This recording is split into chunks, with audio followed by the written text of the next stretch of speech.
देखो जो भी आपका इन्वेस्टमेंट मल्टीप्लायर है और एमपीसी है, दोनों में पॉजिटिव रिलेशन है, या आप कह सकते हो there is direct relationship between investment multiplier and MPC. As MPC increases, investment multiplier also increases. जैसे जैसे हमारा एमपीसी इंक्रीज होता है वैसे वैसे हमारा इन्वेस्टमेंट मल्टीप्लायर भी इंक्रीज होता है. और अगर 1 मार्क में है तो ठीक है, आप एक्सप्लेन कर दोगे, लेकिन अगर 3 या 4 मार्क्स में ये क्वेश्चन आपके पास है तो आपको एमपीसी की अलग अलग वैल्यूज लेनी है और के को कैलकुलेट करके दिखाना है. ऐसे ही अगर आपसे पूछ ले relationship between investment multiplier and MPS. Tarun, what is the relationship between investment multiplier and MPS? Negative. हाँ, negative relation between investment multiplier and marginal propensity to save. और ये आपको प्रूव करके दिखाना है. फिर एमपीएस की आप वैल्यूज ले लो और के कैलकुलेट करके दिखा दो. हाँ जी, और कोई क्वेश्चन पूछना है? तरुण, कोमल, कुलदीप, रोहित? No ma'am. ठीक है, तो बेटा देखो इसमें आपका जो बैलेंस ऑफ पेमेंट है, इसमें आपका नेक्स्ट जो डिफरेंस है वो है बैलेंस ऑफ ट्रेड.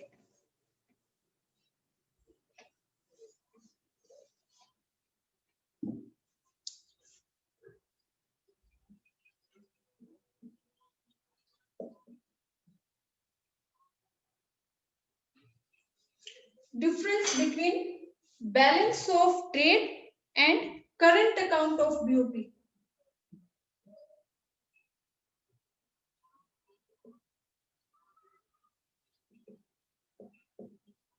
इन दोनों में डिफरेंस बता सकते हो?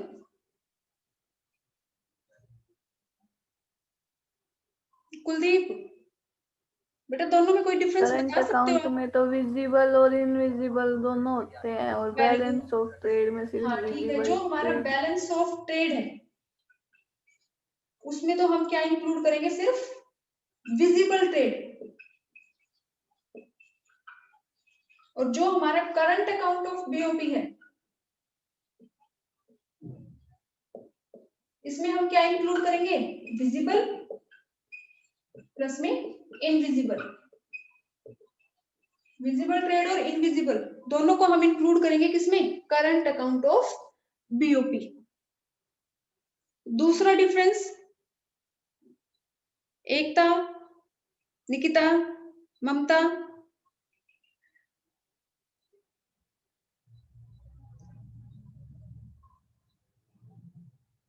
तरुण?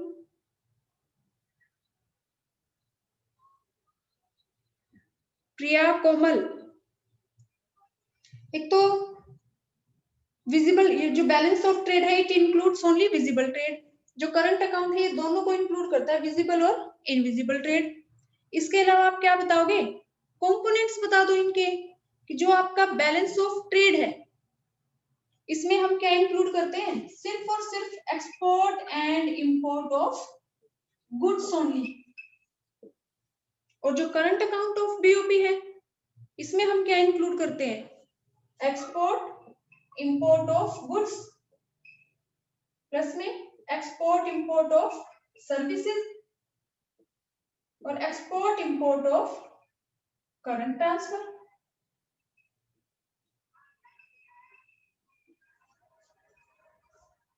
ठीक है ना? यही तो कंपोनेंट है कि जो बैलेंस ऑफ ट्रेड है इसमें हम क्या इंक्लूड करते हैं? सिर्फ गुड्स के ट्रेड को, export import of goods only.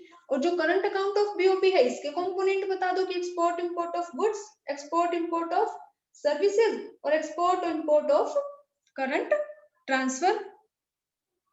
इसके अलावा और क्या एक्सप्लेन कर सकते हो?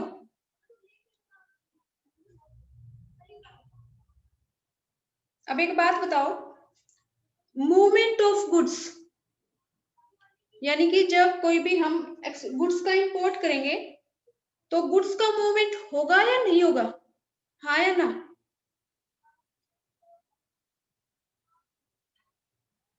Yes ma'am. Yes ma'am. होगा होगा मैम। ना? अच्छा, और इसमें जरूरी है क्या गुड्स का मूवमेंट होना?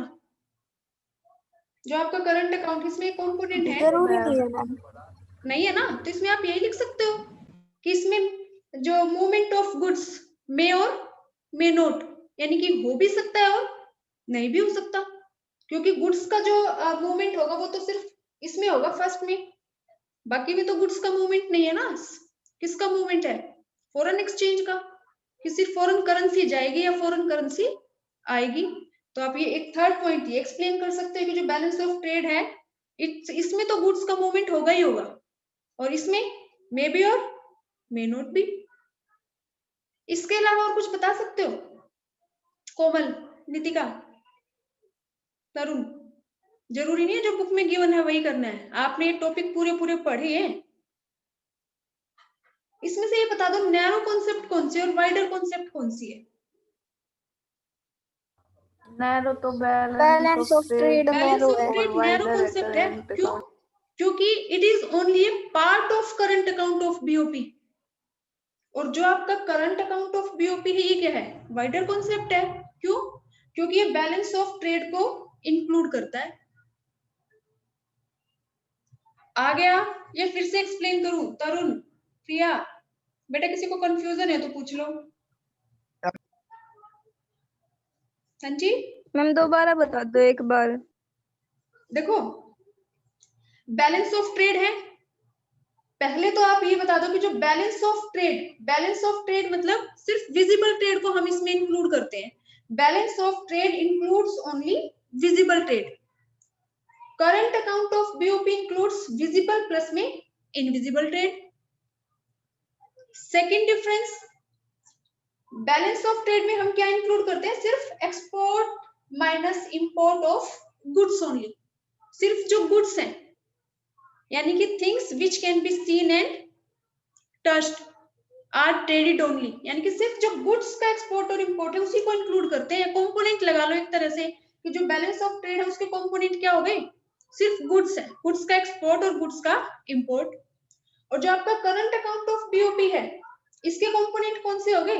Export import of goods, export import of services, और सर्विसेज में भी फिर दोनों इंक्लूड है, फैक्टर सर्विसेज और नॉन फैक्टर सर्विसेज। और थर्ड कंपोनेंट कौन सा हो गया? Export import of current transfer. दो डिफरेंस हो गए। तीसरा, क्योंकि इसमें सिर्फ गुड्स हैं, तो इसमें हम ये कह सकते हैं कि जो बैलेंस ऑफ ट्रेड है इसमें क्या होता है? मूवमेंट ऑफ गुड्स, यानी कि जो गुड्स हैं they are seen while crossing the border. जब बॉर्डर क्रॉस होता है तो गुड्स का मूवमेंट हमें दिखाई देगा कि हमने एक सेल फोन अगर बाहर से मंगवाया तो बाउंड्री क्रॉस करेगा तो हमें पता चलेगा कि हाँ ये फोन आया है। या कोई मशीन अगर हमने परचेज की है, इंपोर्ट की है, या फिर हम एक्सपोर्ट कर रहे हैं, तो वो जब भी बॉर्डर क्रॉस करेगा तो वो हमें दिखाई देगा, मूवमेंट होगा किसका? गुड्स का, व्हाइल क्रॉसिंग द बॉर्डर्स। लेकिन जो आपका करंट अकाउंट है इसमें गुड्स का मूवमेंट तो दिखाई देगा, लेकिन जो सर्विसेज है उनमें तो गुड्स का मूवमेंट नहीं होगा ना, फिजिकल मूवमेंट नहीं होगा, गुड्स आती जाती हुई दिखाई नहीं देंगी। ऐसे जो करंट ट्रांसफर है, तो इनमें किस चीज का? जो सर्विसेज है और करंट ट्रांसफर है, इसमें गुड्स का मूवमेंट नहीं होगा, इसमें सिर्फ किसका मूवमेंट होगा? फॉरेन एक्सचेंज का, फॉरेन करेंसी का। और फोर्थ पॉइंट मैंने ये बताया है कि जो बैलेंस ऑफ ट्रेड है ये आपकी नैरो कॉन्सेप्ट है, क्योंकि बैलेंस ऑफ ट्रेड में हम इंक्लूड कर रहे हैं सिर्फ गुड्स के एक्सपोर्ट और इंपोर्ट को। अगर हम इन दोनों में कंपैरिजन करें तो balance of trade is a part of current account of BOP, लेकिन जो हमारा करंट अकाउंट बीओपी है ये एक वाइडर कॉन्सेप्ट है देन बैलेंस ऑफ ट्रेड। क्यों? क्योंकि जो करंट अकाउंट ऑफ बीओपी है ये इंक्लूड करता है बैलेंस ऑफ ट्रेड को। जो बैलेंस ऑफ ट्रेड है वो करंट अकाउंट का एक पार्ट है। आ गया? या फिर से बताऊं? आ गया मैम। ठीक है। अब देखो इसमें आपका एक डिफरेंस और है, बैलेंस ऑफ पेमेंट और balance of trade. Balance of payment और बैलेंस ऑफ ट्रेड।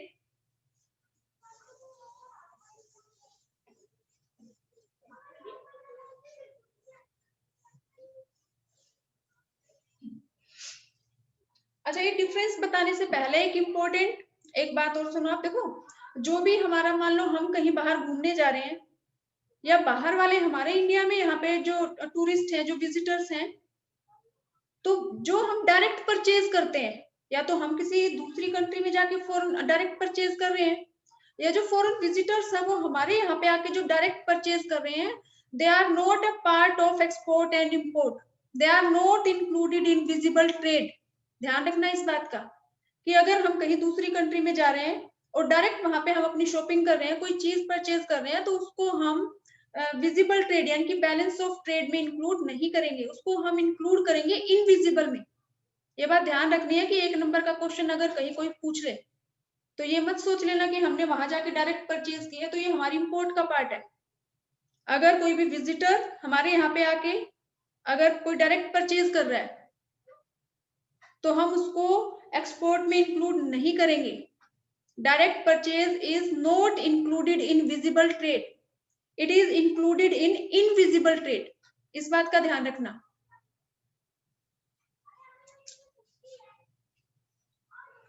इसके बाद आपका जो डिफरेंस है वो आपका है बैलेंस ऑफ ट्रेड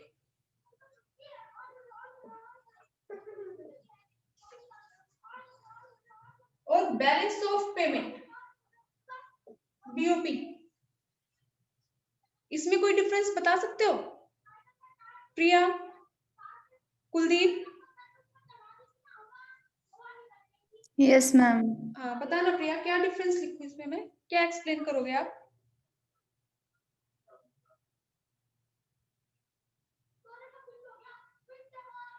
देखो, बैलेंस ऑफ ट्रेड में तो हम क्या इंक्लूड करते हैं?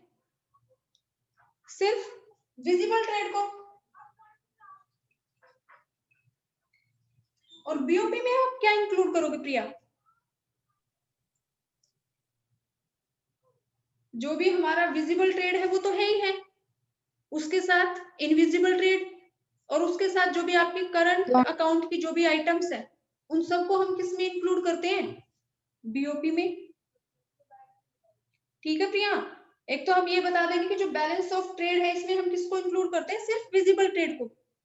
और जो आपका बैलेंस ऑफ पेमेंट है, बैलेंस ऑफ पेमेंट में हम किसको इंक्लूड करते हैं? करंट अकाउंट की सारी आइटम्स, करंट अकाउंट आइटम्स और कैपिटल अकाउंट आइटम्स।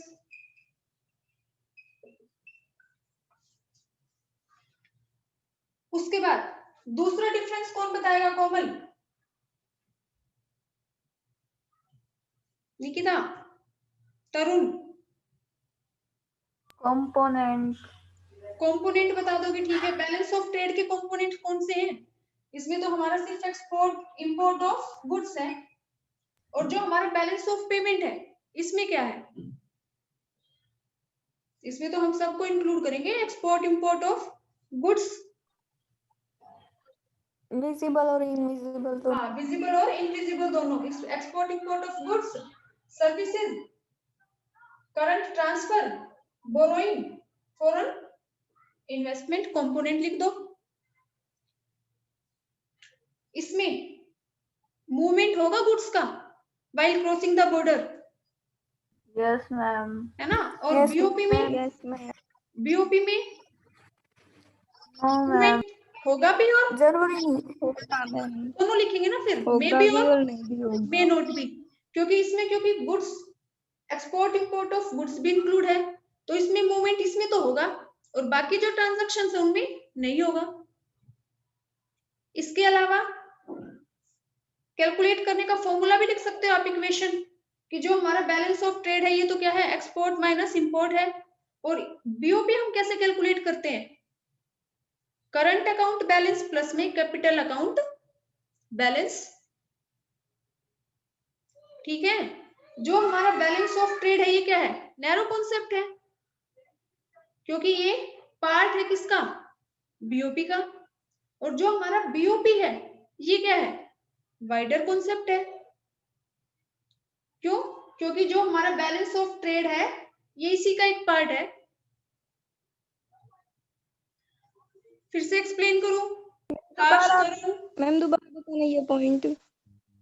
लास्ट वाला मैम हाँ सारे दोबारा बताऊं या लास्ट वाला ममता? लास्ट वाला। देखो, आपका जो बैलेंस ऑफ ट्रेड है ये किसका पार्ट है? इसी का एक कंपोनेंट है ना, इसी का एक पार्ट है। तो जो हमारा बैलेंस ऑफ यस ट्रेड है ये तो हमारा क्या है? Narrow concept. और जो हमारा बैलेंस ऑफ पेमेंट है ये क्या है? Wider concept. क्यों? क्योंकि जो बैलेंस ऑफ ट्रेड है it is a part of BOP. ठीक है मैम। आ गया? अच्छा, यस अब आप मैम। मुझे ये बताओ, इस चैप्टर में आपको कोई प्रॉब्लम है? किसी को कुछ भी पूछना हो, कोई भी डाउट हो?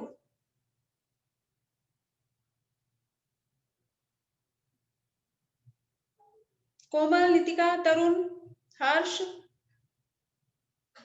कुलदीप, प्रिया? No ma'am.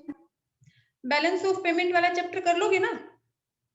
अच्छा, इसमें मैंने आपके क्वेश्चन दिया था, जो एक्सचेंज, जो ऑटोनोमस और अकोमोडेटिंग आइटम्स था उसके और में एक क्वेश्चन मैंने आपको दिया था, वो आप लोगों ने सॉल्व किया था?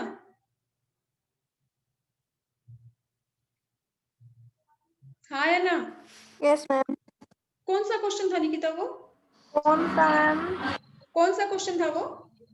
बोरोइंग। बोरोइंग फ्रॉम अब्रॉड था या बोरो टू अब्रॉड था?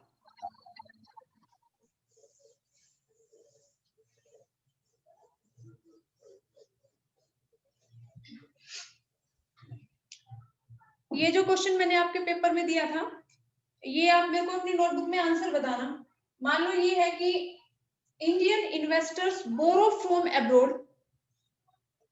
मेरे को याद तो नहीं है, लेकिन जैसे आप बता रहे हैं उसके हिसाब से मैं लिख रही हूँ, इंडियन इन्वेस्टर्स, यही था मैम। यही था, बोरो from abroad.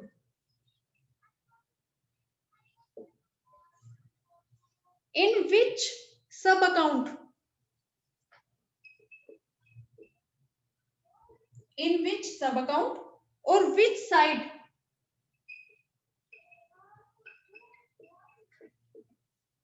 It is shown. कौन से सब अकाउंट में आएगा ये? बोरो, देखो टू नहीं है, borrow capital from abroad account means, में डेबिट साइड। हाँ, एक तो ये पहले, सबसे पहले सब अकाउंट का मतलब कि it is a part of current account और capital account. Capital account. Capital capital account. Account का तो सब अकाउंट तो आपका हो गया कैपिटल अकाउंट। रीजन भी बताना है, ये नहीं कि सिर्फ कैपिटल अकाउंट लिखने से काम चल गया। फिर हम एक्सप्लेन करेंगे कि इट इज इंक्लूडेड या it is a part of capital account of BOP because it impact asset liability status of a country in relation to rest of the world. इससे क्या इंपैक्ट होगा? लायबिलिटी इंक्रीज होगी, decrease होगी, asset increase या decrease होगी? Liability increase होगी। हाँ, तो ये आपको मीनिंग में नीचे एक्सप्लेन करना है। अगर आप एक्सप्लेन कर सकते हो तो एक्सप्लेन कर दो कि it is a part of capital account because due to borrowing liability of our country increases. और अगर आप एक्सप्लेन नहीं कर सकते और आपको ये पता है कि कैपिटल अकाउंट का पार्ट है तो इसका मीनिंग लिख दो, it is a part of capital account because it impact asset liability status of our country in relation to rest of world। उसके बाद विच साइड, मतलब अगर रिसिप्ट है, इनफ्लो हो रहा है तो पॉजिटिव यानी कि क्रेडिट साइड।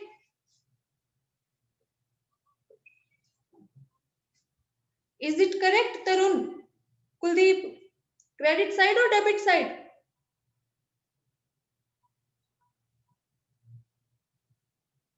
कोमल?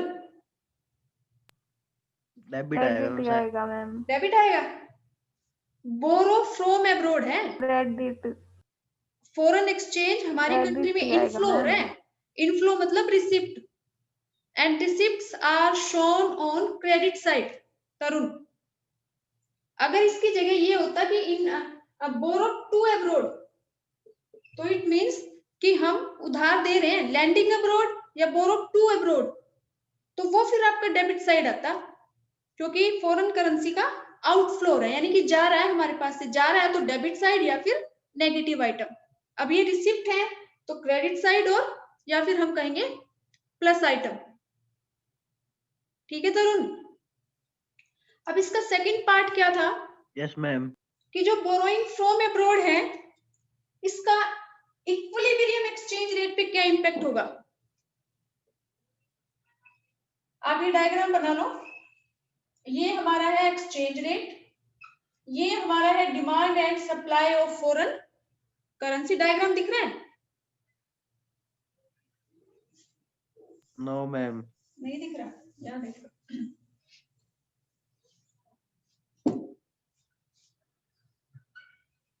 ये आपका है एक्सचेंज रेट, यहाँ पे प्राइस शो करते हैं ना एक्सचेंज रेट। ये हमारी है क्वांटिटी यानी कि demand and supply of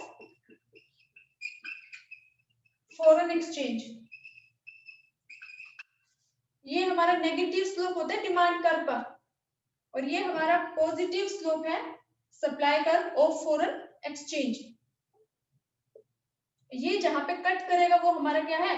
equilibrium exchange rate. जहां पे ये कट करेगा, कट करने के बाद मिलाना एक्स एक्सिस से और वाई एक्सिस से। पहले क्रॉस होगा, जहां पे कट करेगा उसी को बाद में मिलाना, कहीं पहले लाइन ड्रॉ कर दो। अब ये हमारा क्या है? Equilibrium exchange rate.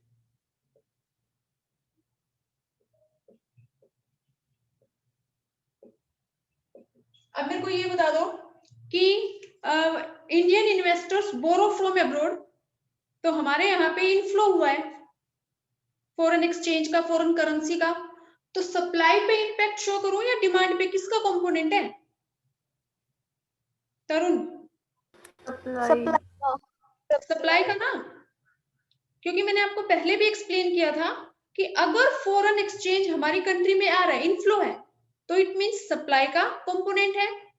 और अगर फॉरेन एक्सचेंज का आउटफ्लो है, मींस कि हमारी कंट्री से फॉरेन एक्सचेंज बाहर जा रहा है, तो इट मींस वो डिमांड का कंपोनेंट है।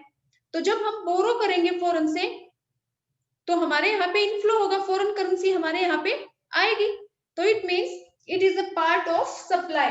तो हम सप्लाई को इंक्रीज करके दिखाएंगे, और जब भी इंक्रीज होगी, वो चाहे सप्लाई हो या फिर डिमांड, राइट साइड में इंक्रीज और लेफ्ट साइड में डिक्रीज। तो सप्लाई को आप इंक्रीज करके दिखा दो। S1, पहले हमारी सप्लाई ये थी, लेकिन अब हमारी सप्लाई शिफ्ट हो गई है राइट साइड S1। तो अब देखो कि जो आपका डिमांड कर्व है और जो आपका न्यू सप्लाई कर्व है S1, ये कहां पे इंटरसेक्ट हो रहा है? इस पॉइंट पे। अब इसको मिला दो आप एक्सचेंज रेट से। तो यहाँ पे फॉर एग्जांपल पहले अगर 70 था, तो अब कितना हो गया? 60। तो आप क्या इंपैक्ट बताओगे? Foreign investors borrow from abroad, equilibrium exchange rate increase हुआ या डिक्रीज हुआ? डिक्रीज। डिक्रीज हो गया। Fall in foreign exchange rate. अब इसको आप मेरे को ये और बता दो कि इसको आप एप्रिसिएशन बोलोगे या रिवैल्यूएशन बोलोगे?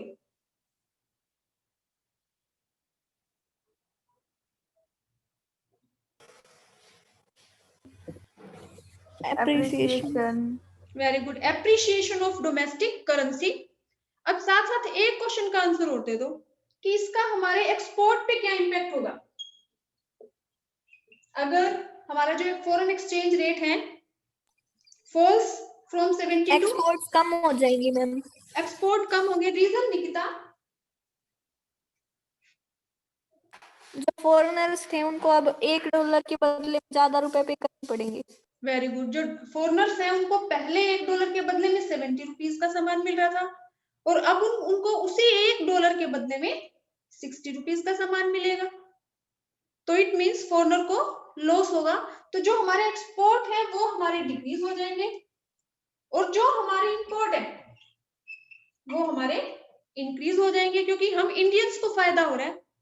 हमारी करेंसी की वैल्यू जब एप्रिशिएट होगी, तो फॉरेन की करेंसी की वैल्यू डेप्रिशिएट होगी। जब हमारी करेंसी की, डोमेस्टिक करेंसी की वैल्यू डेप्रिशिएट होगी, तो फॉरेन की करेंसी की वैल्यू एप्रिशिएट होगी। तो ये देख लो कि अगर हमारे एक्सपोर्ट कम होंगे, तो इट मींस हमारे जो इंपोर्ट है वो इंक्रीज होंगे। क्यों? क्योंकि पहले $1 के बदले हम 70 रुपीज पे कर रहे थे, अब वही $1 हमें 60 रुपीज में मिल जाएगा। तो हम इंडियंस को तो फायदा होगा ना। यानी कि जब इंपोर्ट करेंगे, तो हमें 70 की जगह पे 60 रुपीज पे करने पड़ेंगे। इट मीन्स जो हमारे इंपोर्ट है वो इंक्रीज हो जाएंगे।